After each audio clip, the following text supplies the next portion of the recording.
Mereka tidak mau sujud kepada Adam. Jadi polanya begini. Kita selalu berbicara mengenai pola karena ini diskusi kan ya. Adam ini selalu ingin dicelakai kan oleh iblis. Adam selalu ingin dicelakai. Adam selalu ingin dijadikan sebagai bahan untuk mencelakai. Adam sebagai manusia pertama yang dijadikan sebagai senjata oleh iblis untuk membuktikan sumpahnya di hadapan Allah. Kamu tunduk, sujud, menghormat kepada Adam. Enggak mau, alas. Aku lebih mulia dari dia. Maka iblis ini dikutuk oleh Allah kan. Karena Adam alaihissalam. Maka dendamnya iblis itu kepada siapa? Kepada Adam. Adam ini sebagai batu sandungan bagi iblis. Karena sekiranya Adam tidak diciptakan, maka iblis akan menjadi tetap ciptaan Tuhan yang taat. Tapi karena Adam dicipta, maka iblis jatuh ke dalam dosa. Nah, dendamnya itu luar biasa iblis itu kepada Adam. Hari ini kita menemukan kelompok manusia yang juga dendam kepada Adam. Kalau iblis punya alasan, iblis itu punya alasan, teman-teman. Kenapa? Karena Adam baru dicipta kok tiba-tiba mereka si iblis ini disuruh hormat kepada dia, si Adam. Iblis punya alasan untuk itu. Mereka kemudian tidak mau sujud. Kami lebih dulu. Derajat kami lebih tinggi. Kami dari api, Adam dari tanah. Jadi si iblis ini punya alasan. Nah, jadi ketika kemudian si iblis ini mengatakan dirinya derajat lebih tinggi sampai kemudian dia ingin menjatuhkan Adam, wajar. Tapi ada keturunan Adam, cucunya Adam yang ingin menjatuhkan Adam. Sudah nyata-nyata tidak ada dalilnya.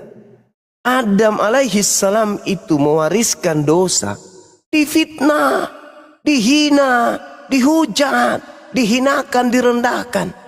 Ini pasukan-pasukannya semuanya. Makanya Al-Quran mengatakan wa ikhwanuhum. Saudara mereka itu adalah orang kafir yang membantu setan di dalam mendurhakai Tuhannya. Jadi saudara iblis itu orang kafir. Orang kafir ini yang adalah saudara setan membantu si setan di dalam mendurhakai Tuhan. Jadi kalau Adam mengatakan, iblis mengatakan Adam ini jatuh ke dalam dosa, dia harus kemudian tunduk kepada iblis. Maka saudara-saudaranya pun mengatakan hal yang sama. Bahwasanya memang Adam itu kurang ajar. Gara-gara dia sampai kita masuk dalam alam maut. Gara-gara dia sampai kita jatuh. Gara-gara dia sampai kita mengalami kematian. Gara-gara dia sampai kita susah melahirkan. Gara-gara dia sampai kita susah mencari hidup. Nah, ini mengumpat pekerjaan setan. Tapi kalau umat Islam menyebut Nabi Adam, pasti pemberkatan atasnya alaihissalam. Umat Islam tidak pernah kemudian mengutuk kakeknya. Umat Islam malah memuliakan kakeknya dengan ucapan alaihissalam atasnya keselamatan. Tapi kalau cucu durhaka, selalu saja memfitnah kakeknya. Kalau kakeknya itu menyebabkan mereka mengalami kematian. Ini cucu tidak layak diberikan warisan. Memang cocoknya dia diusir dari kampung, yaitu neraka. Seperti itu, teman. Makanya Al-Quran itu jelas mengatakan inna kaidah syaitan kana daif. Setan itu senjatanya lemah. Setan itu senjatanya rapuh. Ya, lemah iblis itu, lemah. Yang membuatnya kuat adalah saudara-saudaranya. Ada nggak setan datang ke Indonesia kemudian mengajak orang Indonesia menyembah kepada makhluk yang terkutuk di atas pohon? Ada nggak? Nggak ada. Tapi setan membisik kepada saudara-saudaranya, hei, Indonesia lah kalian, hei, penjuru dunia lah kalian. Ngapain paman? Ajak mereka semua untuk mengutuk Adam.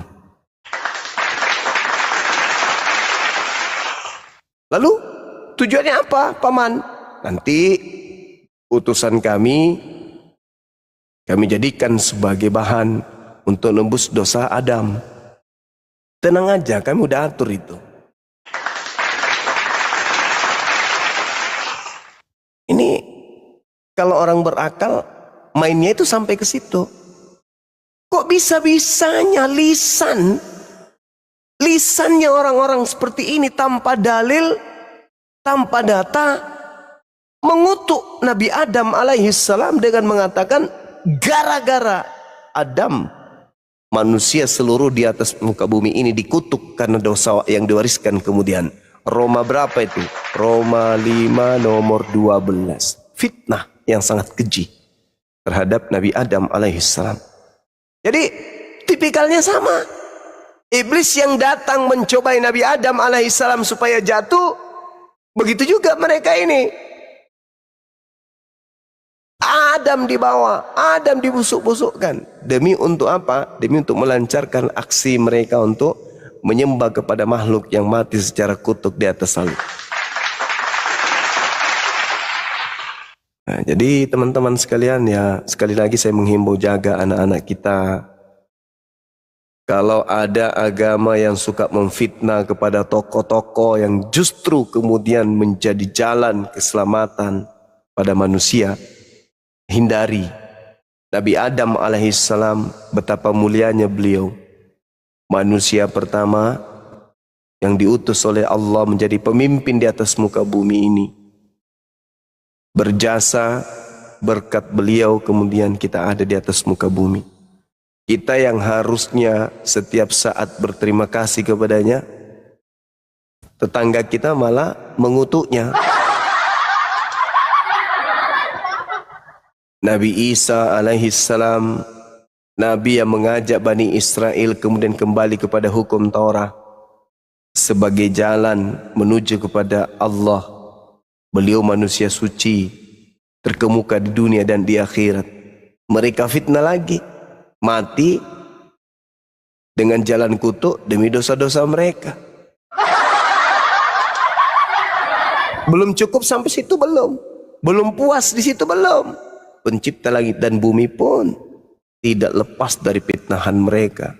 Pencipta langit dan bumi turun ke bumi, menjadi manusia, mati dibunuh manusia, dan seterusnya. Semua difitnahnya. Tak ada baik-baiknya sebenarnya ini mereka ini. Kita tidak tahu mau dari nilai mana kita harus memberikan nilai bagus. Tidak ada. Habis itu dia mengaku, wah kami nih ajaran yang paling, pokoknya yang paling bagus lah. Paling kasih katanya. Adam alaihissalam difitnah, Nabi Isa alaihissalam difitnah, pencipta langit dan bumi juga difitnah. Bayangkan, pencipta kita ini yang maha kuasa difitnah turun ke bumi jadi makhluk, jadi seengkok bayi Yahudi, lalu kemudian mati dibantai oleh Romawi dan Yunani. Gila nggak? Pencipta langit dan bumi pun difitnahnya jadi bayi.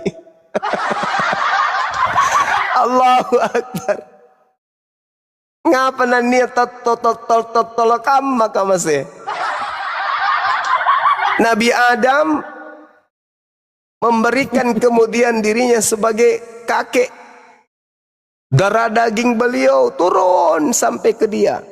Sampai dia bisa berbicara, dia bisa jadi manusia. Karena dia kemudian berasal dari Bani Adam alaihissalam. Bukan benih kerah, bukan. Tapi difitnah. Wah, Adam ini mewariskan dosa. Nenekmu kiper, datanya di mana? Tidak puas itu saja. Pencipta yang menciptakan Adam juga habis dia bal-balin sama mereka. Turun ke bumi jadi manusia. Pokoknya segala macam upaya dilakukan kemudian untuk menghinakan Tuhannya yang menciptakannya ketika dia datang jadi manusia. La haula wala quwata illa billah. Jadi hindarkan generasi Islam ini dari ajaran seperti ini ya. Harus perkuat akidah, bahu-membahu kita menjaga, kemudian supaya jangan anak-anak kita itu masuk dalam kelompok orang yang zalim. Begitu teman-teman. Silakan. Masya Allah, izin Geronda. Kabur. Jadi teman-teman Kristen silakan naik ya permintaan. Jangan dulu naik yang Muslim ya. Para netizen tuh emosi kalau naik Muslim dulu. Orang lagi mau diskusi, mau nyimak diskusi saudaraku. Oh, siapa yang naikkan? Gus Adam. Assalamualaikum. Waalaikumsalam. Salam kenal Ustadz Zuma dan semua teman-teman pejuang Rasulullah Sallallahu Alaihi Wasallam. Sallallahu Alaihi Wasallam. Lanjut. Ya, lanjut ya. Jadi narasi Bang Juma itu teman-teman itu sebenarnya rangkuman poin per poin sampai Z diskusi lintas agama sebenarnya di sana.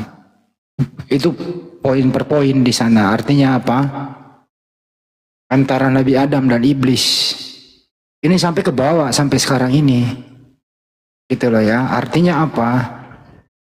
Iblis memang waktu itu kalah terhormat. Adam menang karena Adam itu diberi kepercayaan menjadi khalifah di muka bumi. Bukan iblis sebenarnya. Tapi iblis berkata dengan bahasa yang sederhana, iya nggak apa-apa Adam, tenang aja, anak cucumu gua hajar. Begitu kira-kira ya Pak Juma ya, bahasanya sederhana aja ya. Tenang aja. Betul Bang. Anak Kan cucumu itu sumpahnya itu. Iya. Anak cucumu gua ajar. Siapa yang lemah imannya, ikut sama gua. Kan gitu. Kata Adam, doanya apa namanya, Adam adalah dosanya sudah diampuni. Nah, kita harus mengangkat dia sebagai alaihissalam. Siapa yang sekarang ini di sana yang menjadi cucu Adam yang terpengaruh dengan ajaran iblis? Ya, Anda bisa melihat fenomena sekarang ini. Siapa yang tukang fitnah? Yang paling parah adalah Adam dijadikan sumber malapetaka, bukan dijadikan sumber ilmu supaya kita ini hidup dengan berkepribadian, hidup bersosialisasi, hidup dengan berpakaian yang sopan, yang ramah lingkungan dan seterusnya. Malah mereka menganggap ini kejadian adalah sumber malapetaka dari dosa waris. Jadi Adam dijadikan sebagai bapak dosa. Ini ilmu dari mana Adam adalah bapak dosa, mewariskan ke seluruh umat manusia? Justru Nabi Adam ini menjadi khalifah contoh supaya kita bisa pakai baju, kita bisa mandi, membersihkan diri, patuh terhadap yang menciptakan kita. Nah, kesimpulannya adalah teman-teman, ini ilmu sangat bermanfaat. Siapakah cucu Adam yang berkonspirasi dengan iblis? Islamkah atau di luar Islamkah? Nah, ini nanti topik kita angkat, mudah-mudahan ada orang yang berilmu naik di sini. Itu sih kira-kira teman-teman. Iya. Lanjut. Temanya dikasih tanda tanya host. Jadi di dalam Al-Quran yang kita uraikan tadi di awal, iblis berkata, Rabbi bima aqwaitani la uzayyinanna lahum fil ard wa la ughwiyannahum ajmain. Tuhanku, oleh karena engkau telah memutuskan bahwa aku ada pada pihak sesat, maka aku pasti akan jadikan kejahatan yang mereka lakukan itu nantinya, kata iblis, akan terasa indah bagi mereka, dan aku akan menyesatkan mereka semua. Ini iblis yang bersumpah. Dulu Bang, siapa itu dulu? Tolong Bang, stikernya siapa sampai si Bilisis gitu loh. Yang bagus lah topiknya, jangan dilanjut. Ya, seperti itu. Tapi iblis juga mengatakan bahwa aku tak berdaya kepada hambamu yang taat, illa ibadaka minhumul mukhlasin, kecuali hamba-hambamu yang terpilih di antara mereka. Siapa mereka? Yang mukhlis, yang mukmin, yang bertakwa, yang beriman, yang soleh, soleha. Aku nggak berhasil di situ. Aku nggak berdaya untuk menghadapi mereka. Tapi mereka yang cupu-cupu akan aku giring untuk mereka cinta kepada dunia. Terasa indah semua apa yang dilakukan. Indah. Memfitnah Adam jadi indah. Memfitnah Tuhan jadi manusia menjadi indah. Semua yang mereka lakukan akan menjadi terasa indah bagi mereka di dunia. Itu sumpah iblis itu. Itu sumpah iblis. Nah, tanda-tanda kemudian orang yang kepenuhan iblis dalam dirinya itu suka berbohong. Dalam hal keyakinan yang mereka kedepankan hanya kebohongan. Tak ada yang lain. Hanya berbohong dan berbohong yang mereka bisa. Mereka mengajarkan agama mereka dengan pola kebohongan. Semua serba bohong, semua dusta. Dusta sedusta-dustanya. Tapi iblisnya membuat bahwa apa yang mereka lakukan itu indah. Nah, itu dia. Sekali kita mendengarkan ucapan mereka berbentuk kalimat, pasti bohong. Pasti kedustaan yang diucapkan. Kalau mereka bercerita tentang keyakinan mereka, maka yang terlontar dari mulut mereka itu pasti kebohongan. Saya yakinkan berjuta %. Silakan aja buktikan itu. Silakan teman-teman. Oke, datang lagi Bang Kajiro, Bang Masaha. Udah bawa data Bang, silakan. Iya, Bang Zuma, aku mau nanya. Enggak, topinya ini Mas, antarlah Mas, topinya ini. Ya. Kenapa kau jadikan Nabi Adam, kau bersekongkol dengan si Bilisis bahwa Adam itu sumber dari dosa waris? Ya itu kenapa Mas? Kenapa kau bersekongkol dengan si Bilisis? Silakan Mas. Kan faktanya yang tertulis memang begitu, Bang. Jadi kalau umat Kristen itu meyakini Adam itu sejak semula itu diciptakan untuk tidak bisa mati, Bang. Nah, kematian itu baru datang setelah makan buah itu. Nah, aku mau nanya nih, kalau ajaran Islam bagaimana? Apakah Adam waktu diciptakan itu untuk hidup selamanya atau satu waktu akan mati juga? Entah itu karena serangan jantung, diabetes, atau kanker gitu. Aku mau nanya, Bang.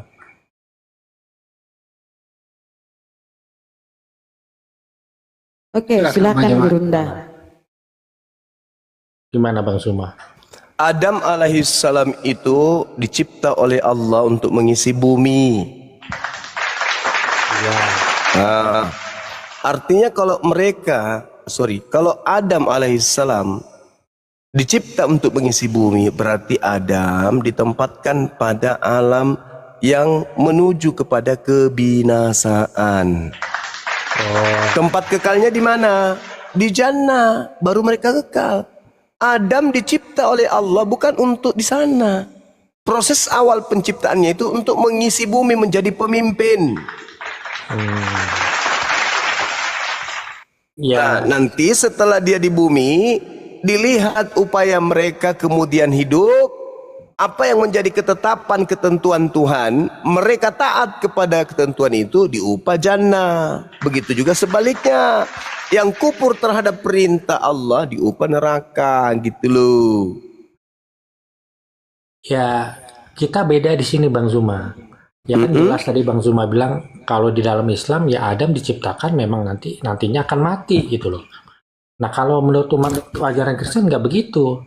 Di mana dalilnya bahwa Adam dicipta untuk kekal di Eden, itu di mana dalilnya? Lah, kan dikatakan pada hari engkau memakannya engkau akan mati. Berarti kalau nggak makan buah itu Adam nggak akan mati, Bang. Nah, kalau kemudian Allah Tuhan dalam hal ini ya tahu bahwa Adam ini punya potensi free will, punya kehendak bebas, makanya dia dikasih perintah, jangan kau mendekati. Kenapa? Karena punya potensi mendekati. Artinya ada masa di mana Adam akan mati, ada masa Adam akan makan. Kalau bukan Adam, maka anaknya. Kalau bukan anaknya, lalu cucunya. Bukan cucunya, cicitnya. Ada masa. Kenapa? Karena tidak semua manusia itu bisa kemudian sama seperti Adam alaihissalam. Jangan generasi kedua, generasi pertama aja sudah makan buah itu. Jadi ujung-ujungnya pasti ke bumi juga. Ujung-ujungnya pasti mati juga. Ketika ada perintah, pada saat engkau memakannya, maka engkau akan mati hari itu juga. Nah, kalau Adam tidak memakan, oke, anaknya, cucunya, cicitnya, ada enggak jaminan? Sementara mereka diberi syahwat, mereka diberi nafsu. Bukan malaikat mereka ini. Sama seperti seorang ulama, mungkin beliau adalah ahli ibadah, tapi ada yang menjamin keturunannya. Ahli ibadah. Itulah hikmah kenapa anak Nabi Muhammad itu semuanya mati muda. Karena tak ada jaminan mereka ini akan tetap teguh, istiqomah melakukan ajaran ayahnya. Karena mereka bukan nabi, yang nabi itu cuman ayahnya. Kapan mereka hidup panjang usia, dia kemudian diantaranya menjadi anak melakukan dosa, maka apa yang terjadi? Nabi Muhammad tidak meninggalkan anak yang soleh dan solehah berarti. Maka sebelum itu terjadi, Allah mematikan mereka supaya tidak menodai kenabian ayahnya. Itu salah satu hikmah. Bagaimana dengan Adam? Adam mungkin bisa bertahan, tapi generasi kedua gimana? Di sana belum ada sesuatu yang bisa dijadikan sebagai suri toladan. Belum ada guru, belum ada ustadz, belum ada pembina, belum ada pembimbing. Tiba-tiba saja kemudian ada pengaruh iblis, di mana iblis itu sangat kuat untuk menghasut manusia agar manusia itu tetap meninggalkan perintah-perintah Tuhan. Jadi tidak ada jalan mau kekal di sana, nggak ada. Ujung-ujungnya ke bumi. Ujung-ujungnya ke bumi. Jangankan Adam alaihissalam, saudara Kajiro, kita manusia ini yang sudah diperlengkapi dengan senjata, diperlengkapi dengan ilmu, diperlengkapi dengan alat, diperlengkapi dengan apapun yang kita butuhkan sekarang itu sudah ada. Toh kita jatuh juga kan? Mau dia pendeta, mau dia ustadz, mau dia ulama, mau dia pastor, jatuh juga kan pada akhirnya. Itu artinya bahwasanya iblis itu senantiasa mengintai kita. Jadi kalau ada agama di atas muka bumi ini, anteng-anteng saja, tidak ada larangan, tidak ada yang haram dalam agamanya, pahami, itu sudah masuk dalam lingkaran sibilisisis. Karena hanya iblislah yang menghalalkan segala cara untuk kepada anak Adam itu merasa merdeka, merasa tidak lagi terbebani perintah. Dan itu hanya ada di agama saudara. Ketika Adam diberi perintah, iblis datang, hei, jangan ada larangan, jangan ada perintah, kamu bebas. Inilah yang ada dalam Galatia 5 nomor 1. Orang Kristen dimerdekakan dari kuk penghambaan dan dimerdekakan dari aturan-aturan Tuhan. Siapa yang tepuk tangan ketika orang Kristen dimerdekakan dari semua aturan Tuhan? Siapa yang tepuk tangan? Ketika kemudian Paulus berkata, dengan matinya Yesus, maka segala perintah yang ada dalam hukum Taurat dan ketetapan-ketetapannya sudah dibatalkan. Yang tepuk tangan siapa? Ketika sibilisisis. Ketika kemudian ada perintah datang, kemudian perintah itu dibatalin, yang tepuk tangan siapa? Iblis. Karena mereka banyak pengikut. Itu. Nah, ada nggak yang haram di agama Anda? Nggak ada. Apa bedanya dengan iblis yang datang kepada Adam? Adam, kamu diharamkan untuk mendekati buah pohon itu, apalagi memakannya. Haram bagimu. Kapan kau makan? Mati hari itu juga. Iblis datang. Alah, jangan kamu percaya. Justru kalau kau makan itu kau hidup kekal. Nah, inilah yang terjadi. Apa bedanya iblis datang kepada Paulus, Paulus datang kepada orang-orang Kristen ini menghalalkan segala macam cara. Segala sesuatu halal bagiku. Ya. Ketika Yesus berkata dalam Lukas 16 nomor 17, sebelum langit dan bumi lenyap, setitik pun dari hukum Taurat itu tidak boleh dibatalkan. Itu kata Yesus. Datang sibilisisnya. Dengan matinya Yesus, maka segala perintah dalam Taurat dan semua ketetapannya telah dibatalkan. Ya. Hanya orang dongok bahlul yang mau mengikuti pola seperti itu dalam beragama. Yang disebut orang yang beragama, jalan keselamatan itu harus dikelilingi oleh apa? kesalahan-kesalahan. Dia berada di jalan tengah. Kiri kanannya, muka belakang kesalahan semua. Akulah jalan, akulah kebenaran, akulah hidup. Itu yang betul. Lah, kalau sudah tak ada perintah, tak ada larangan, semua jadi jalan. Semua jadi jalan. Makan babi, yang penting percaya Yesus Tuhan, jalan ke surga. Makan kucing, makan orang, makan biawak, makan asu, pokoknya nggak ada, semuanya jalan. Kenapa? Karena sudah tak ada lagi aturan perintah. Kolose 2 nomor 12, jangan lagi kau mau diperintah dengan perintah-perintah, jangan makan ini, jangan makan itu. Alamak, ini kok persis sekali dengan iblis yang datang kepada Adam alaihissalam. Hah? Kenapa bisa kayak gitu? Satu-satunya agama yang mengatasnamakan ajaran kebenaran, tapi kok nggak ada yang haram. Semua boleh. Ini apa ini? Apa bedanya dengan keinginan iblis kepada Adam? Hei Adam, semuanya boleh. Hei Adam, semuanya halal. Hei Adam, semuanya bebas. Apa bedanya dengan Paulus? Hah? Apa bedanya coba? Pandai-pandaian dia mengatakan, Kristus telah menyebut kita dari ketuk-ketuk Taurat dengan jalan menjadi ketut. Karena ada tertulis terkutuklah orang mati. Apa hubungannya coba? Sejak kapan hukum Taurat itu adalah kutukan? Justru di dalam Ulangan 27 nomor 26 kata Elohim, terkutuklah orang yang tidak melakukan Taurat itu dengan perbuatan, dengan praktek. Kalau cuma berteori, berteori, genggam hari setiap hari ke rumah ibadah, Bibelnya orang Yahudi, di situ ada Taurat, tapi cuma teori doang, tidak dipraktekkan. Apa bedanya? Makanya Yesus berkata dalam Matius 23 nomor 2, apa kata Yesus di sana? Jangan kau ikuti orang-orang Farisi, jangan kau ikuti ahli Taurat. Mereka menduduki kursi Musa, mereka cuma berteori tapi tidak mempraktekkan. Jangan kau ikuti itu. Apa bedanya dengan Kristen? Kalau ahli Taurat, orang Farisi kemudian berbicara mengenai Taurat, memang kitabnya. Itu memang kitabnya mereka. Kitab itu diturunkan dari langit ke bumi memang untuk mereka. Tapi orang Kristen sudahlah, bukan kitabnya, ditenteng kemana-mana. Tapi itu tidak dipraktekkan. Cuma diteorikan saja untuk nakut-nakuti umat Islam. Kami pengikut jalan lurus lah. Kami ini nyembah Elohim lah. Kami pengikut Nabi Musa. Cuman mau gaya-gayaan kayak gitu. Babi dimakan, kucing dimakan, ular, kera, monyet, padale, biawak, semua dimakan. Hei, apanya kalian ini? Apa bedanya coba dengan Adam ketika kemudian jatuh? Kalau Adam jatuh kemudian karena hanya melanggar satu perintah, dan Anda fitnah itu mewariskan dosa kepada keturunannya, maka saya pun mengatakan orang Kristen yang makan semua yang diharamkan, melanggar semua yang diharamkan dalam Torah, itu mewariskan dosa kepada Kristen-Kristen yang lain, yang anaknya yang lain. Makanya Yesus mengatakan, pada hari terakhir nanti banyak orang memanggil aku Tuhan, bukankah kami bernubuat mengusir setan, bermujizat pakai namamu? Saat itulah aku Yesus berterus terang kepada mereka, enyahlah daripadaku, aku tidak mengenal kalian, kalian semua adalah pembuat kejahatan. Siapa pada hari terakhir itu nanti? Ya anak-anaknya Kajiro, anak-anaknya Masaha, anak-anaknya Bombom, anak-anaknya Edis, anak-anaknya Erka, anak-anaknya Agatha, cucu-cucunya, cicit-cicitnya yang akan disemes oleh Yesus nanti di hari terakhir. Kenapa? Karena bapaknya dongots, ibunya dompala. Sudah datang padanya kebenaran, masih juga blampets. Itu yang terjadi.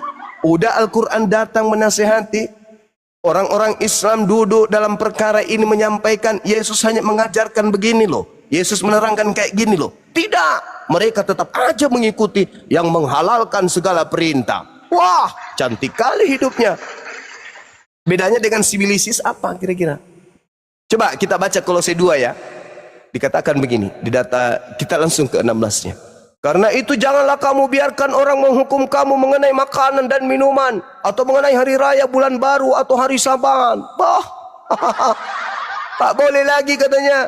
Jelas-jelas di situ perintahnya, Ulangan 4, jangan kau tambahi, jangan kau kurangi. Apa yang telah kutentukan harus kau jalankan. Jangan kau tambahi, jangan kau kurangi. Datang si Paulus, hei, karena itu janganlah kamu biarkan orang menghukum kamu mengenai makanan dan minuman. Kau makan semua yang bisa masuk dalam perutmu, kau minum semua apa yang bisa masuk dalam mulutmu.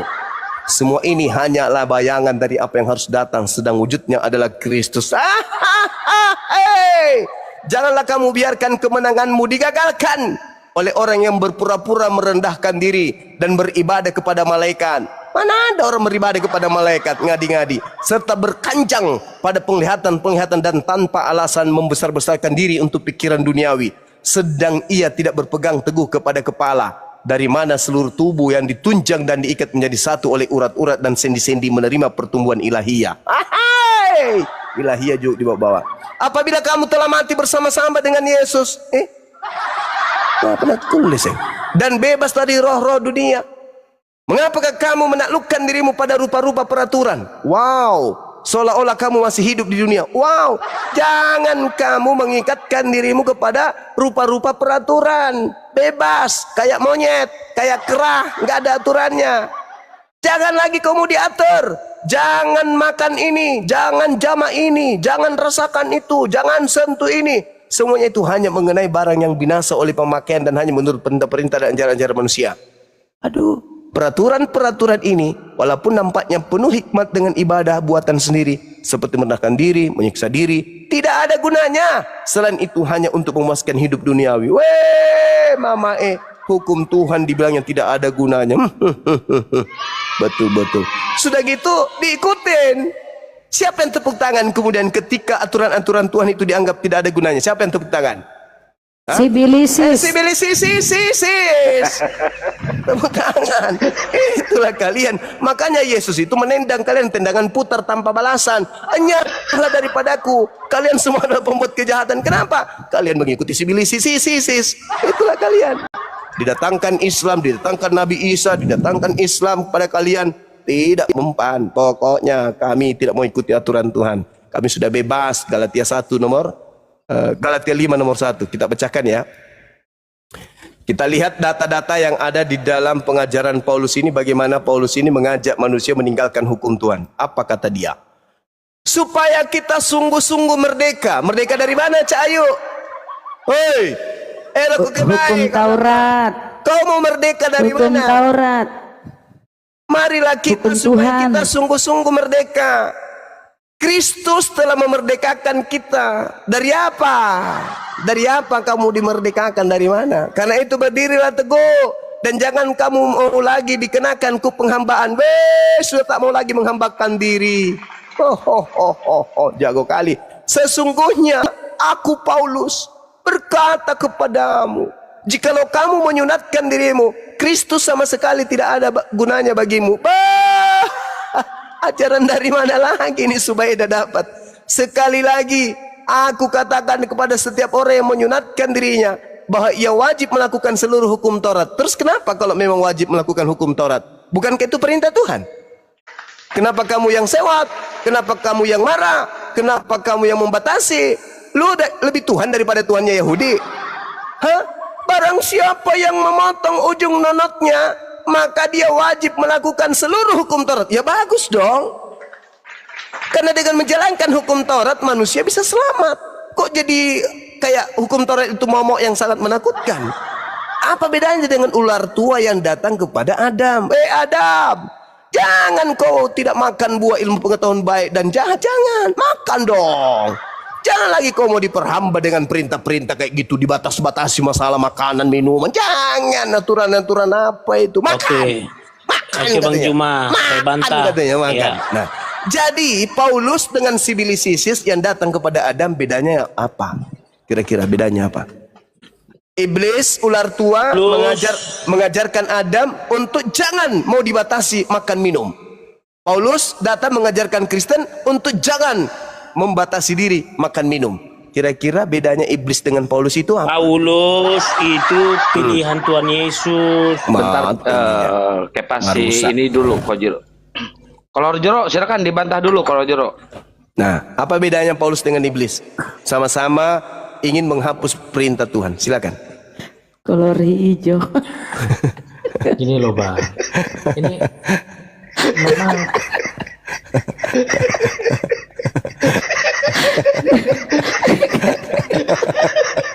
Lanjut Bang, Masang bercanda. Lanjut. ya Ini, Bang. Iya, silakan. Memang betul Islam itu membawa kebenaran ya. Masalahnya kebenaran yang dibawa Islam itu pincang, Bang, hanya setengah. Contoh, mengharamkan onta tapi mengharamkan babi tapi menghalalkan onta. Dan yang kedua, sunatnya juga kebanyakan. Yang harusnya dipotong hanya sedikit aja di ujung, tapi Jangan dompalat. kulit yang menutupi glans itu juga harus dibuang. Gimana, Bang? Jadi sebentar, Bang, dikit. Aku disunat, Bang, umur 13 tahun ya. Aku disunat seperti Islam. Jadi kalau Bang Kefas itu bertanya kepada saya, apakah aku disunat seperti Islam atau tidak disunat? Aku akan sarankan tidak disunat daripada melakukan sunat yang salah, Bang, gitu, Bang. Ya. Yang penting sunat. Adapun kaidah-kaidahnya itu ya tergantung dari orang yang mau melakukan itu. Sekarang permasalahannya si Paulus ini kok sama seperti iblis. Itu loh. Segala sesuatu boleh, segala sesuatu halal. Ini kok sama seperti setan. Di dalam kitab saudara itu jelas sekali loh dikatakan 1 Korintus 6 nomor 12 itu. Segala sesuatu dibolehkan bagiku, tapi aku tidak mau diperhamba. Kemudian di dalam 1 Korintus 10:23, segala sesuatu diperbolehkan. Benar, tetapi bukan segala sesuatu berguna. Segala sesuatu diperbolehkan. Ya, betul. Tetapi bukan segala sesuatu membangun. Ini dalil dari mana Paulus mengatakan segala sesuatu itu dibolehkan? Siapa yang ngajarin dia ini? Kok kayak seperti setan? Setan datang kepada Adam, segala sesuatu boleh kau makan. Dari mana setan ini mendapatkan itu? Ilmu itu? Dari firman Tuhan? Tidak. Nah, sekarang Paulus dapat dari mana? Di mana ada firman Tuhan yang mengatakan segala sesuatu halal? Di mana itu terjadi? Enggak ada. Oke, Bang Jumah. Ada. Di mana? Di mana? Silakan. Itu ketika Rasul Paulus membatalkan itu semua, ketika Yesus mengatakan begini, apa yang keluar dari mulutmu adalah najis yang dimuntahkan. Contoh seperti daging babi. Ya, kenapa kami nggak najis makan B2? B2 itu kan apa kata Yesus? Apa yang keluar dari mulutmu yang kau muntahkan itulah najis yang kau keluarkan. Nah, ketika kami makan B2 nggak muntah, ya nggak najis lah. Ya, di mana Yesus menghalalkan babi? Di mana? Nggak ada secara eksplisit, nggak ada dibilang B2. Itu dia. Memang di imamat memang itu dilarang. Terus kenapa contoh, kenapa kemudian datang Paulus menghalalkan itu? Apa bedanya dengan iblis yang datang menghalalkan kemudian untuk memakan buah ilmu larangan itu, pohon larangan itu? Apa bedanya? Oke. Bedanya? Contoh kami seperti Batak Toba ya. Itu kan di dalam perjanjian lama itu dilarang makan daging pakai darah karena darah adalah nyawa. Itu ya. Nah, tapi kami Batak Toba ini makan daging pakai darah B2 itu. Kenapa? Yang tadi itu karena apa yang keluar dari mulut yang dimuntahkan itu yang najis. Nah, kalau kami makan B2 pakai darah dicampur darah nggak muntah itu nggak najis gitu loh. Enggak, maksud saya gini loh. Kenapa Paulus dan tabiat iblis itu sama? Paulus sama-sama beda lah. Si Bilis sama Paulus beda. Apa bedanya? Si Bilis penghasut, Paulus bukan penghapus lagi. Paulus menghasut dan juga mempraktekkan meninggalkan hukum Tuhan. Kamu baca Galatia 3 nomor 22 dan seterusnya. Apa kata Paulus di sana? Tetapi kitab suci telah mengurung segala sesuatu di bawah kekuasaan dosa, supaya oleh karena iman dalam Yesus Kristus janji itu diberikan kepada mereka yang percaya. Sebelum iman itu datang, kita berada di bawah pengawalan hukum Taurat dan dikurung sampai iman itu telah dinyatakan. Jadi hukum Taurat adalah penuntun bagi kita sampai Yesus datang, sampai Kristus datang, supaya kita dibenarkan karena iman. Sekarang iman itu telah datang, karena itu kita tidak berada lagi di bawah pengawasan penuntun, yaitu hukum Taurat. Ketika Kristus datang kepada Paulus di padang gurun, kata Paulus, sekarang kita tidak lagi di bawah tuntunan hukum Tuhan. Hukum Taurat itu hukum Tuhan. Pertanyaan saya, kenapa kok Paulus ini kok tipikalnya sama seperti ular tua itu? Ular tua mengajarkan dengan janji-janji. Yang penting kau tinggalkan kemudian hukum, larangan memakan buah pengetahuan baik dan jahat, baik dan buruk, maka engkau akan hidup selama-lamanya. Sama seperti Paulus. Ketika engkau menanggalkan hukum Tuhan yang datang kepadamu, maka engkau akan memperoleh hidup yang kekal. Barang siapa yang berkata dengan mulutnya, Roma 10, nomor 9, nomor 10, bahwa Yesus itu adalah Tuhan, dan apa yang diucapkan oleh mulutnya ini dipercaya sepenuh hati, maka dia akan diselamatkan. Coba, segala sesuatu halal bagiku, segala sesuatu boleh. Tidak ada lagi larangan. Galatia 5 nomor 1, tak ada lagi larangan. Sudah merdeka. Jadi Paulus ini menginginkan manusia itu hidup bebas seperti hewan. Kira-kira coba lihat apa yang diharamkan di Kristen. Tunjuk dalil. Ada nggak yang diharamkan di Kristen? Kalau Adam haram. Ada. Adam diharamkan makan buah ilmu pengetahuan, baik dan juga jahat. Itu Adam diharamkan. Begitu juga kemudian Nabi Abraham diharamkan dia dan keturunannya untuk tidak bersunat. Begitu juga Yesus mengharamkan, menghilangkan meskipun yang paling terkecil dari hukum Taurat. Tapi giliran Paulus, oh mama semua diambat. Sendal jepit kalau bisa dikolak pun dimakan.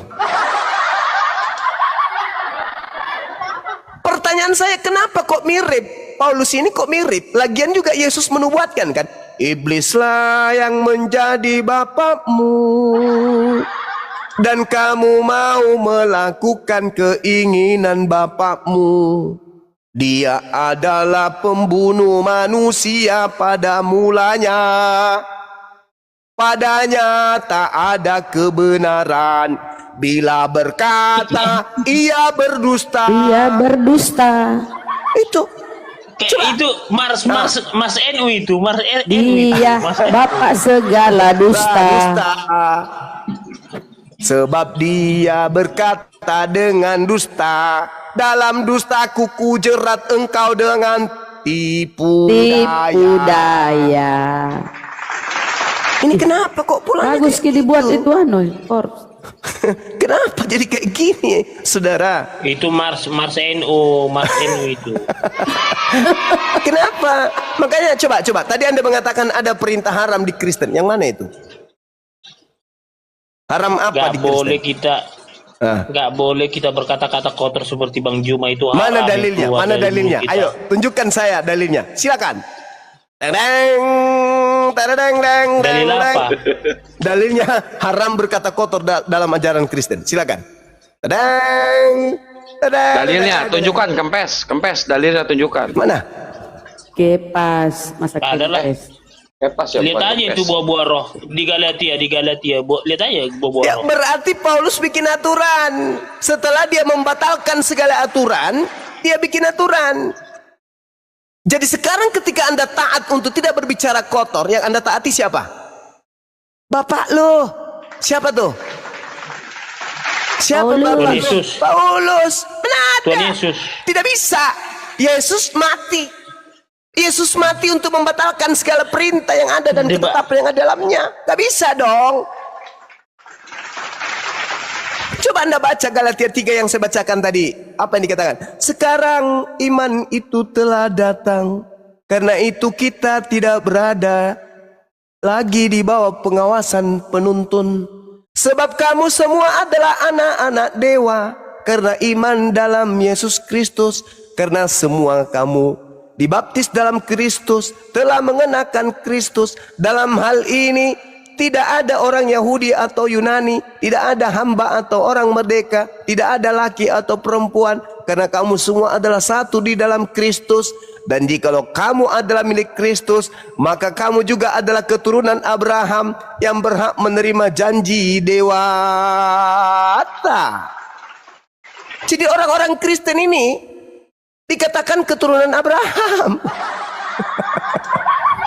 Paulus ini memang lucu dia. Kadang saya mau terkentut kalau baca suratnya. Bagaimana mungkin kau mengatakan orang Indonesia ini adalah keturunan Abraham? Masolan generasi. Inilah ajarannya. Maka Yesus berkata, lihat dari buahnya. Lihat. Pengikut nabi palsu itu lihat dari buahnya. Segala sesuatu menjadi halal. Bahkan kebohongan pun menjadi seperti indah. Bayangkan aja, orang Indonesia, orang Jawa, orang Makassar, orang Bugis dibilangnya keturunan Abraham. Apa enggak gila itu? Inilah yang dikatakan oleh Al-Quran. Iblis bersumpah, ya Rob, aku akan menjadikan kejahatan menjadi terasa indah dalam pandangan matanya. Sesuatu yang jahat dianggap benar. Qala rabbi bima aghwaytani la uzayyinanna lahum fil ardh wala ughwiyannahum ajma'in.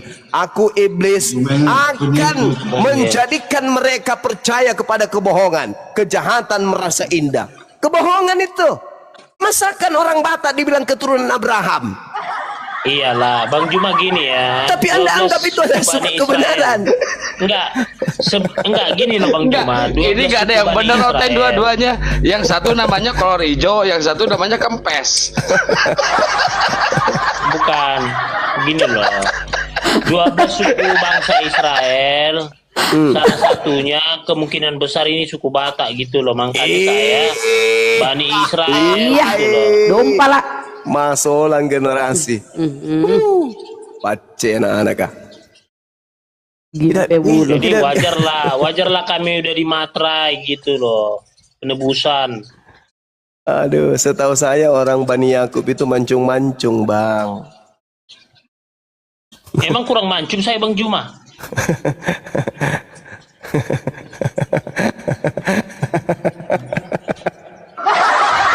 Allahu Akbar. Jadi gini Bang Juma. Hidungmu itu kepas, hidungmu kayak jambu air kepas. Bunda, maksud saya Bunda gini loh Bunda. Gak semua mancung Bani Israel Bunda. Ada yang pesek.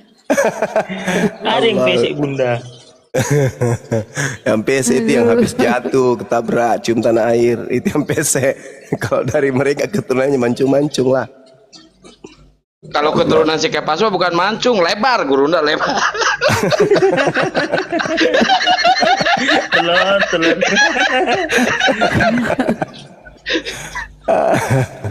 Parah ini, parah. Sema Israel Adonai Ehad. Iya, Ehad. Itu perintah Tuhan kan. Shema Israel Adonai Eloheinu Adonai Ahad. Itu perintahnya. Dengarkanlah wahai Israel, Tuhan kamu itu Tuhan yang esa. Nah sekarang kalau masuk ke ajaran Paulus, apa? Darah Yesus, darah Yesus. Darahmu Yesus. Sebab Bapak itu esa katanya. Maka esa juga manusia perantara, yaitu Yesus Kristus. Jadi ada dua yang esa di sana. Memang balau lah pengajarannya itu orang. Darah Yesus gini ya Bunda. Oke Bang Juma ya. Konsep kekristenan kami Bang Juma. Ya. Darah Yesus itulah yang membuat kami masuk dosa kami. Dengan kasih karunia-Nya lah kami bisa selamat, bukan karena kebaikan. Kalau bicara kebaikan, ateis pun baik, lebih baik dari kami. Ya. Artinya, disinilah ketuhanan kami ini sangat-sangat memperhatikan kami supaya kami masuk kerajaan surga. Mimpinya. Tapi dihadang sama Yesus. Hanyalah daripada aku kalian semua adalah pembuat kejahatan. Dihadang, percuma kan? Percuma. Bang Kefas, Bang, Mau Silakan saling keluar curhat, hijau. saling curhat mereka. Sudah dulu Bang Juma. Enggak tahu kita apa mau tanyanya. Soalnya ini ada Tuhan kecil Tuhan besar gitu. Dua Tuhannya gitu loh. Ini masalahnya enggak gini Bang Juma. Kita satu, kalau dia kan dua gitu. Iya, ada Tuhan kecil, ada Tuhan besar. Apa masalah? Apa masalah? Pak, ya aku mau nanya, kenapa darah Yesus itu bisa menyelamatkan, Bang? Kenapa, Bang? Darah Yesus kan gini, ini kan bentuk sacrifice pengorbanan Yesus Iya, di kayu tahu. tiang salib, Iya tahu. ya. Yang gimana Yesus ini adalah mau mengorbankan dirinya, menderita, mati di kayu tiang salib. Karena itulah darahnya tercurah, ya. Iya. Saling Ketika- menyesatkan pokoknya. Pertanyaan aku, Bang Kefas, kenapa cuma darah Yesus? Kenapa darah yang lain nggak bisa, Bang? Itu, Bang. Yesus kan Tuhan, Yesus kan Tuhan. Wahai mah. Dari yang lain kan nggak jelasin, bisa. Tuhan punya darah. Ya silakan. Nah, kenapa cuma darah Yesus yang bisa menyelamatkan? Karena cuma Yesus yang bukan dari garis keturunan Adam. Cuma Iya. dia yang tidak mempunyai dosa waris. Dompa lah. Adam lagi difitnah lagi. Habis-habis ini si Bilisis ini. Terbalik lagi. Jawabannya jangan bertele-tele, Mas Maha. Masa jawabannya Yesus itu Tuhan itu, makanya dia mampu, dia menebus dosa manusia. Kalau nggak Tuhan mana mampu? Nggak bisa nabi, nggak bisa rasul, harus Tuhan. Tapi seekor sapi bisa menghapus dosa. Keluaran Tai, 29, tai sapi. Itu kan Tai sapi. Keluaran 29:14 bisa. Ayo. iya, itu perjanjian lama. Iya, berarti Ih. Yesus yang Anda sembah ini punya saingan, yaitu sapi. Menras. Gini loh Bang Juma, bukan berarti gini loh. Selama kita 2 tahun ini di Komal-Komal ini, rupanya Bang Juma belum paham apa itu artinya. Nah, inilah anakku yang kutitip, ya kan? Adanya lah aku berkenan. Penitipan Lu bayi pikir ke apa? penitipan bayi apa? Panti jompo? Aduh, lucu juga ini. Saudara kita ini si Kepas. Bukan gini Bang Juma ya. Jadi kenapa ketika perjanjian lama tadi itu darah apa itu daging kurban itu bisa menghapus dosa, Iya. ya itu kan disuruh Elohim Yahweh. Nah karena dilihat manusia ini tegar tengkuk, ya selalu melakukan dosa, melakukan kesalahan, Iya. maka kasihan Elohim Yahweh melihat manusia ini, aku harus turun menjadi Mesias, gitu loh, supaya aku menebus dosa-dosa manusia. Karena kalau nggak aku tebus dosa manusia ini, nanti semua masuk neraka ini, gawat. Ditebus kemana itu dosa? Hah? Ditebus kemana?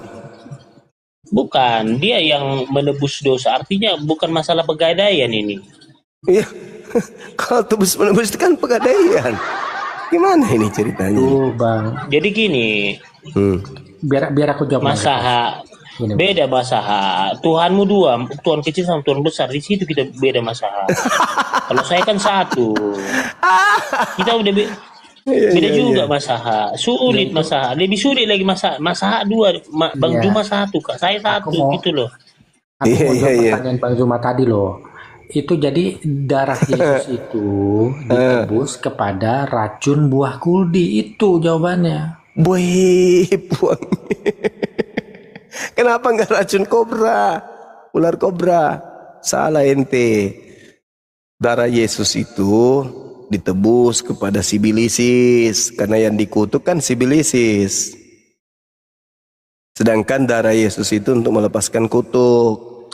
Iblis kan dikutuk. Iblis itu terpenjara. Iblisnya dipenjara. Kenapa Itu iblis? kan gini Bang. Itu kan di dalam Islam kan ada cerita juga kan. Tuhan melarang Adam itu memakan buah kuldi. Ya. Nah, itu kan salah kan Adam memakan buah itu kan Bang. Salah kan? Ya, tapi kan dia dimaafkan oleh Allah. Nah, Dia dimaafkan.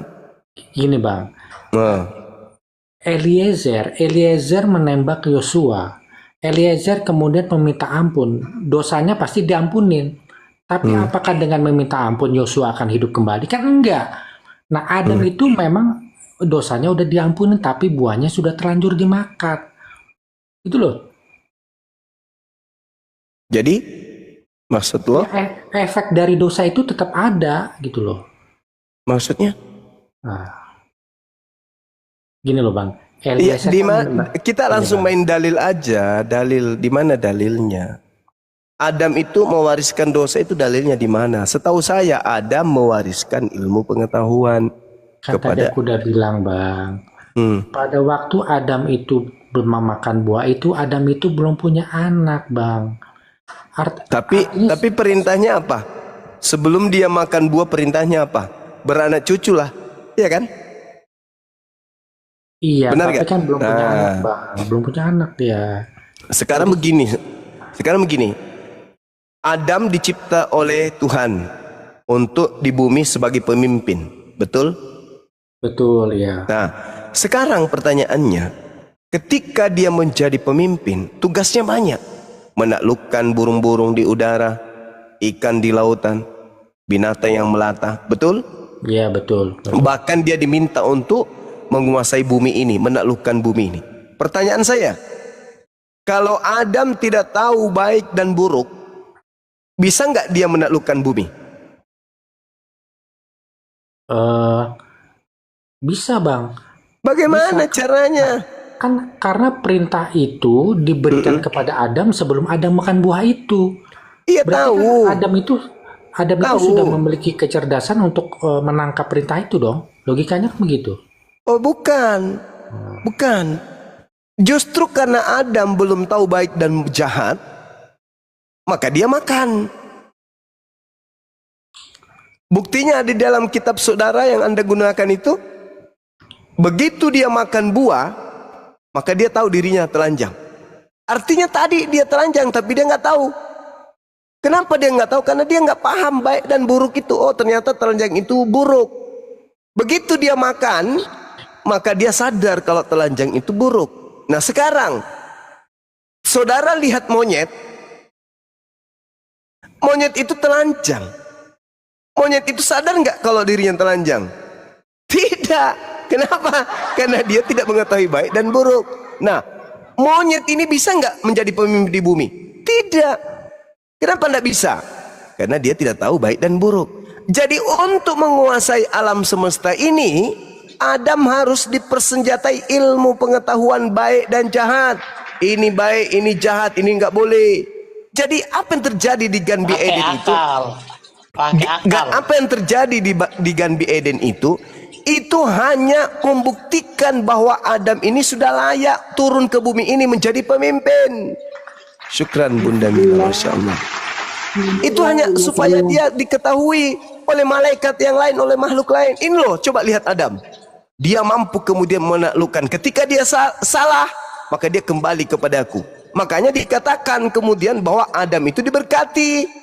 Kejadian 5 nomor 2 sama seperti Al-Quran. Fatalaqqa Adamu min rabbih kalimatin fataba alaihi innahu huwat tawwabur rahim. Adam setelah melakukan kehilafan menerima beberapa kalimat dari Tuhannya, lalu kemudian dia bertobat dan Allah menerima taubatnya.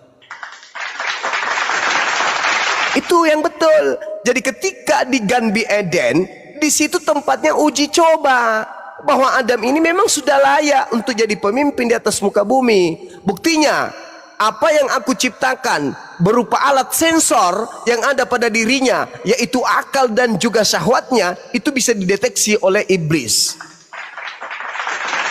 Nah sekarang ketika kemudian manusia turun ke atas muka bumi ini dengan pola yang Anda bawa, apakah setelah mati Yesus manusia tidak seperti Adam, punya kehendak free will? Tidak kan? Tetap aja manusia itu berkehendak bebas. Ada yang melakukan dosa, ada yang tidak mau melakukan dosa, ada yang beriman, ada yang kufur.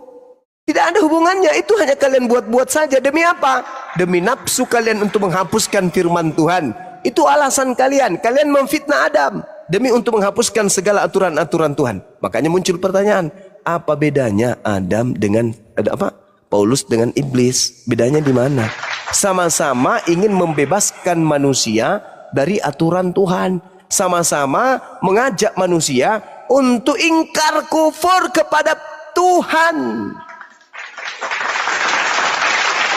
Iblis itu mengajak Adam untuk kufur kepada perintah Tuhan. Paulus sama, mengajak kemudian untuk kufur kepada perintah Tuhan. Makanya saya bacakan dalil yang tadi, ketika dia mengatakan bahwasanya segala sesuatu diperbolehkan. Benar, tetapi bukan segala sesuatu berguna. Segala sesuatu dibolehkan. Benar, tapi bukan segala sesuatu membangun. Belum lagi dikatakan dalam 1 Korintus 6 nomor 12, segala sesuatu halal. Ini ajaran apa ini? Segala sesuatu halal, kata dia. Supaya kita sungguh-sungguh merdeka. Kristus telah memerdekakan kita. Karena itu berdirilah teguh. Jangan mau lagi dikenakan kuk penghambaan. Maksudnya apa itu? Jangan lagi mau menghambakan diri kepada Tuhan, jangan.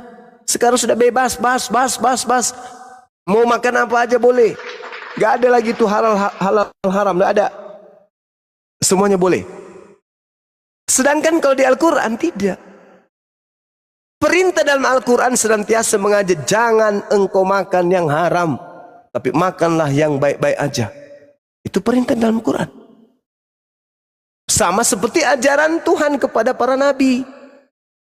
Nah, tapi kalau Paulus, apa yang haram untuk dimakan di Kristen? Nggak ada. Siapa yang tepuk tangan? Ketika kemudian seluruh makanan, seluruh binatang, semua yang ada itu bisa dimakan. Yang tepuk tangan siapa? Sibilis.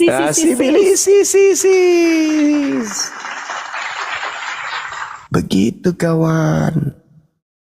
Kalian itu benar kata Rasulullah, ad-dunya sijnul mu'min wa jannatul kafir. Dunia ini adalah surga kalian. Kalau di surga itu tidak ada larangan. Bebas. Mau makan saja, mau makan apa saja bebas.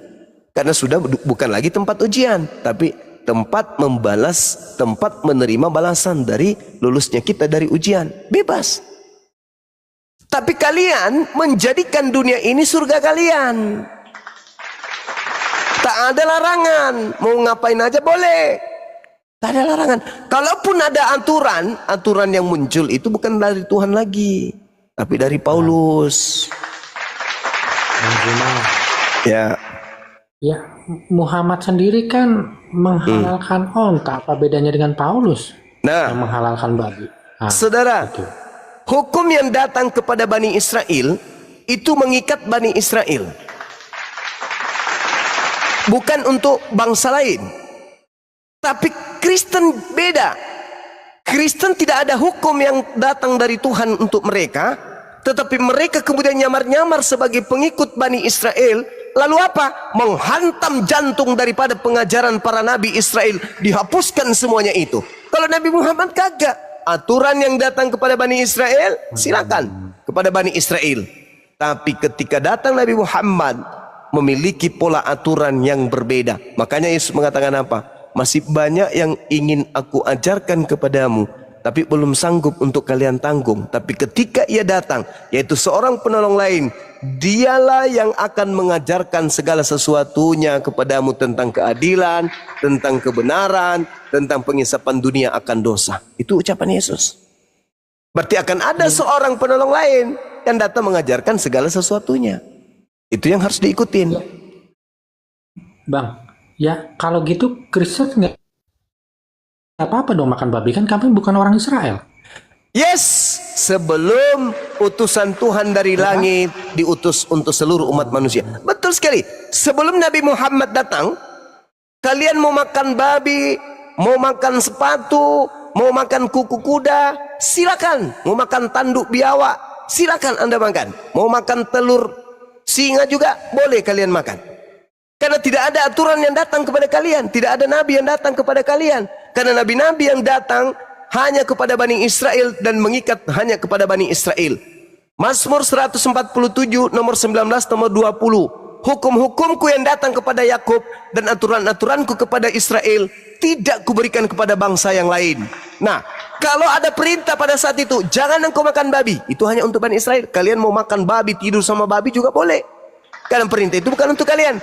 Tapi ketika Nabi Muhammad datang, maka pola yang didatangkan oleh Allah ke atas muka bumi ini adalah untuk seluruh umat manusia. Kalian tidak bebas lagi. Karena sudah ada aturan yang untuk kalian, yaitu yang dibawa oleh Nabi Muhammad. Makanya seruannya Nabi Muhammad itu ya ayuhan nas, wahai seluruh umat manusia. Ada enggak Yesus menyeru seluruh umat manusia? Enggak ada. Enggak ada, Bang. Enggak ada seruannya Yesus itu untuk wahai seluruh umat, enggak ada. Dia seruannya ya Bani Israel. Itu seruannya. Begitu juga Nabi Musa. Seruannya hanya untuk Bani Israel. Tidak ada itu ya Bani Adam, ya ayyuhan nas. Itu enggak ada. Cuman Bani Israel, Bani Israel, Bani Israel, Bani Israel, Bani Yehuda, Bani Yehuda. Hanya itu seruannya. Tidak ada seruan untuk seluruh umat manusia. Kalian aja ini yang mengikat diri ke sono. Kenapa? Karena kalian mau bebas. Padahal telah datang Nabi Muhammad kemudian untuk kalian. Harusnya kalian itu beruntung. Kenapa?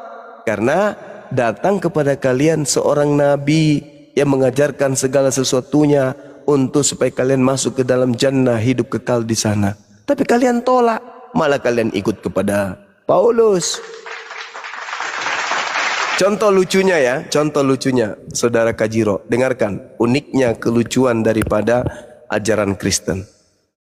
Dengarkan baik-baik. Galatia 3 nomor 13. Kristus telah menebus kita dari kutuk hukum Taurat. Pertanyaannya, ini lucunya ini di sini. Sejak kapan kita ini dianggap terkutuk ketika kita tidak melakukan hukum Taurat? Sejak kapan? Di mana Elohim berfirman kalau hukum Taurat itu untuk kita? Lucu kan? Kristus telah menebus kita dari kutuk hukum Taurat. Hei, sejak kapan kita ini, sebagaimana yang ada dalam Ulangan 27 nomor 26, terkutuklah orang yang tidak menjalankan Taurat ini dengan perbuatan. Terkutuklah orang, terkutuklah dia. Orang, kita juga orang kan? Tetapi yang dimaksud di situ adalah Bani Israel. Terkutuklah orang yang tidak menjalankan Taurat dengan perbuatan. Apakah kita ikut? Tidak. Itu hanya untuk Bani Israel saja. Maksudnya, terkutuklah umatnya Nabi Musa yang tidak mempraktikkan hukum Taurat itu dengan perbuatan. Yang dikutuk adalah orang Bani Israel. Hukum Taurat, coba lihat dalam Yeremia 31 nomor 31 sampai 33. Aku akan mengadakan perjanjian baru dengan Bani Israel dan Bani Yehuda. Masuk nggak kita di situ? Enggak. Apa itu?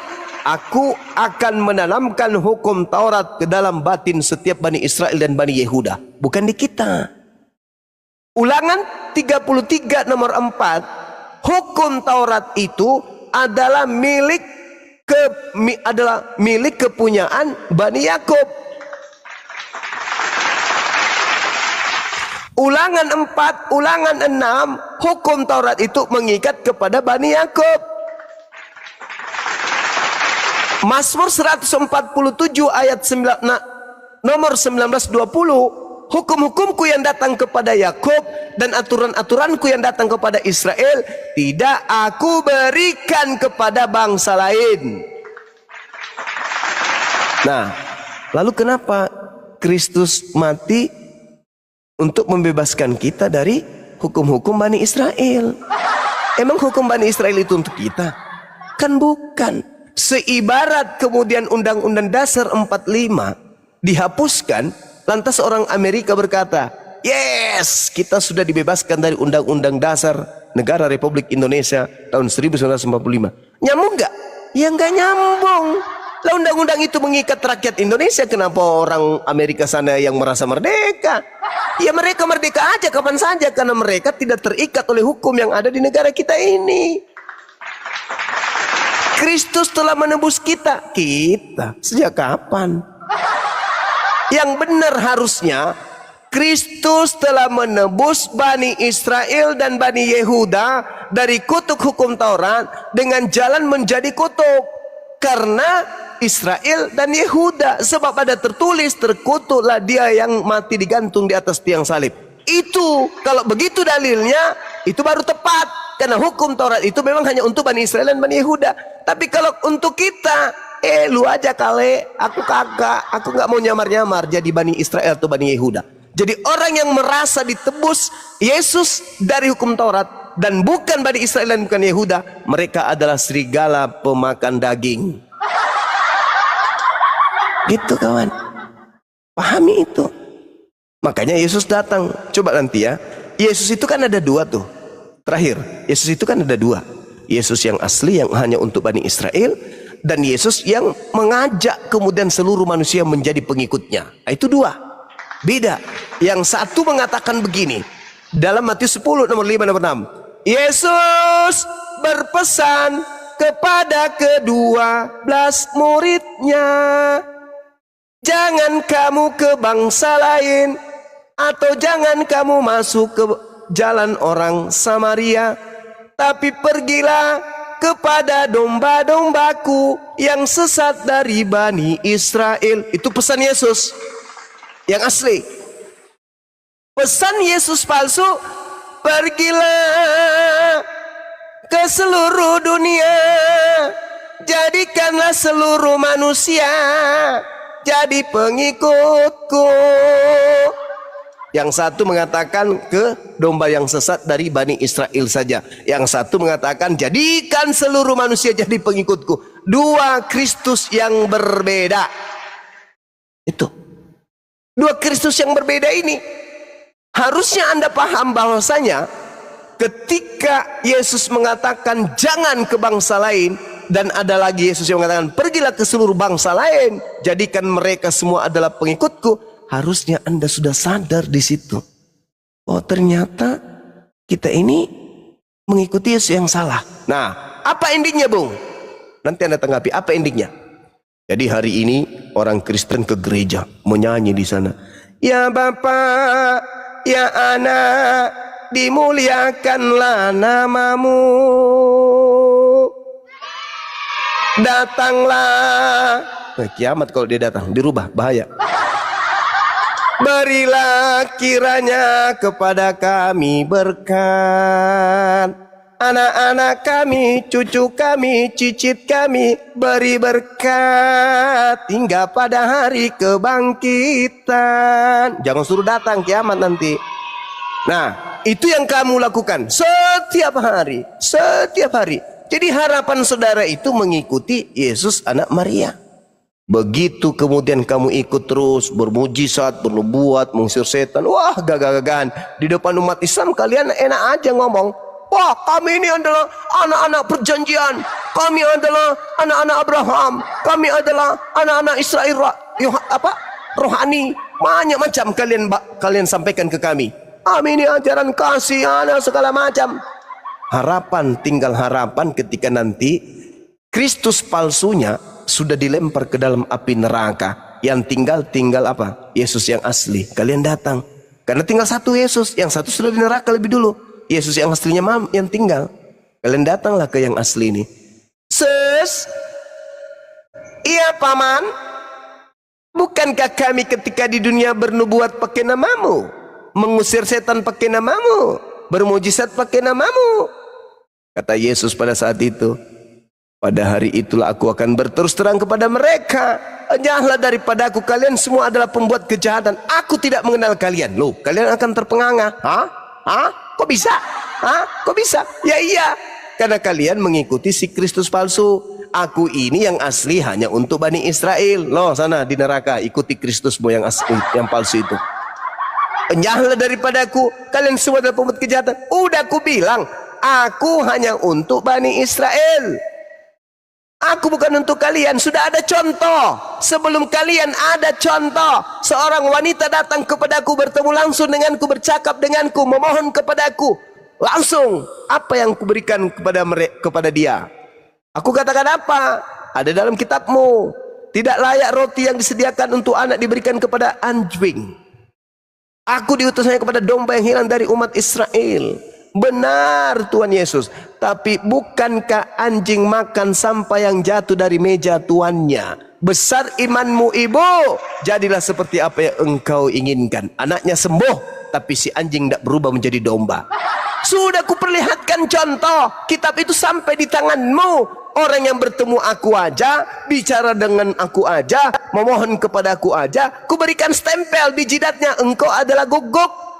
Kenapa pula kau yang datang-datang 2000 tahun kemudian ngaku-ngaku sebagai pengikutku? Enggak ada, aku hanya untuk domba yang sesat dari Bani Israel. Jangankan 2000 tahun setelahku, engkau hadir ku masak di depanku dengan menggunakan baju daster, pakai sepatu futsal pun akan kutolak dan akan saya katakan, aku hanya untuk domba, bukan untuk serigala, bukan untuk asu. Itu pasti aku katakan kepadamu ku masak. Apalagi 2000 tahun setelahku, Cak Ayu. Itu loh, makanya kalian diusir karena kalian itu bukan pengikutnya. Kalian itu adalah Tausiah jadinya ya, pengikut. bukan diskusi, jadi tausiah ya. Semua ya. Kok pakai sepatu futsal guru? Baju daster sepatu futsal. Aduh, mama ini. Pengikut Kristus yang palsu. Saya kira demikian, silakan. Masya Allah. Jadi tausiah nggak diskusi. Ya, silakan kalian lagi yang Masa yang pun nggak bertausiah. menyanggah apa yang dikatakan Bang Juma. Saya tadi Sanggah lah. bertausiah Mas Aha. 10 menit, 5 menit. Sekarang kalian yang bertakia 10 menit, Silakan, silakan. silakan. Gantian. Gini ya. Silakan. Kan Tuhan